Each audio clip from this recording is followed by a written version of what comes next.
Hey guys, it's August. Sadly, the weather hasn't been brilliant this month, but I'm still going to show you some exercises just to give you some ideas of how to use the Swiss balls. So we have the two sizes. One is a 55 and one is a 65 centimeter ball. So depending on how tall you are, you need to choose the ball that's going to be appropriate for you.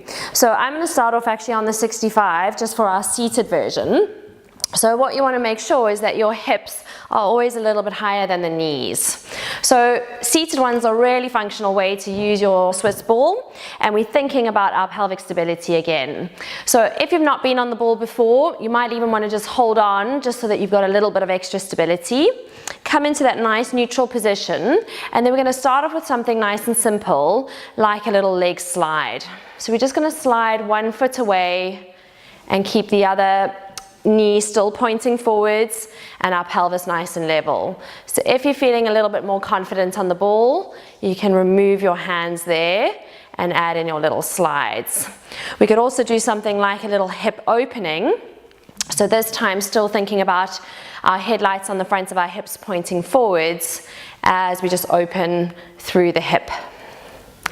And then we can challenge the balance a little bit more. And this is where you might want to hold on just to start, because we're going to take it into our scissors. So this time we're just going to float one leg up off the floor and then pop it back down. So we're aiming to keep that nice level pelvis as we switch from side to side.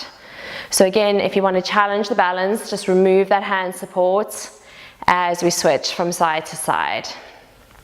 And if that's going well, we could progress our one leg stretch even a little bit more.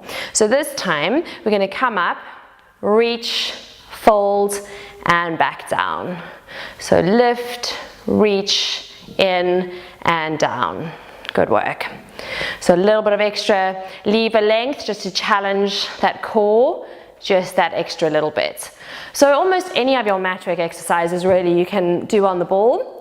And it's a good way just to retrain your sitting posture and make sure we've still got our pelvic stability. So we're going to move on now to our bridging, and I'm going to use the smaller ball this time, and we're going to add a little bit of a stability challenge. So we're going to come down onto our backs, and you're going to pop your feet up onto the ball, and obviously the closer the ball, the easier it will be at the start just to keep the short lever. So arms down long, and we're going to think about just driving the hips up towards the ceiling. And it's just allowing that little bit of a wobble through the ball to add that stability challenge. So if you're feeling brave, we can take the arms up towards the ceiling. And again, just reducing that base of support, just to challenge our core and our glutes that little bit more. And then in order to challenge that even more, we're going to take the ball further away. And now with that more unstable base, it tends to be a little bit more tricky. So you'll start to see maybe you get a little bit more wobble. If you need to bring the arms back down by your sides, then that's your option. So a nice way just to get a little bit more glutes and obviously also a little bit of hamstring work.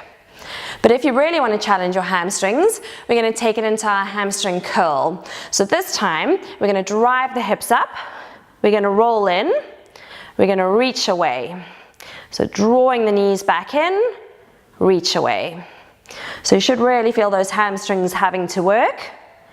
And if you're feeling really strong, you could of course do any of those variations just even in a single tabletop. So you could start really small, bring one leg up, and then drive up through that hip. So again, it's up to you to work at the level that you feel that you can control, but it's definitely going to add in that little bit of a balance challenge. Good work. So that's our bridging series. So I've got another nice little exercise that we're going to use, which is our side bend. So for this one, you're going to need to put your ball near a wall because you're going to use the wall to pop your feet against. So the first thing to make sure is that your hip is right on top of the ball. Your feet can be nice and wide just to give you that stability. And then we're going to bring the hands behind the head. And then we're going to rotate the body down towards the floor and then squeeze the rib cage up just to shorten that opposite side, and then we're going to fold back down. So again, just curling up and then also lengthening out. So really nice little stretch as we come down, but then we're really going to shorten through the side to tone those oblique muscles. So if you're still going on holiday this year, this is a good one just to target that muffin top area. Good, so just be careful obviously that your ball can't slip away, so you're feeling nice and secure on top of it. I've also obviously got my sticky socks on, so you can always put trainers on as well.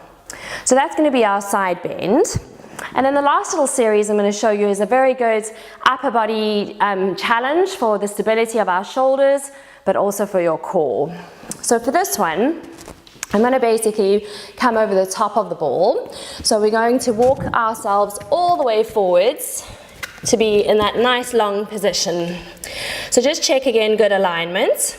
And then we're going to do a press up, a pike by sending that bottom up. And then we're going to draw the knees in for our little shell stretch, targeting the abdominals. So it's going to be a press, a pike, and then into our shell stretch. So just check again that you've got that good form as we do our press up. Send the bottom up for our pike.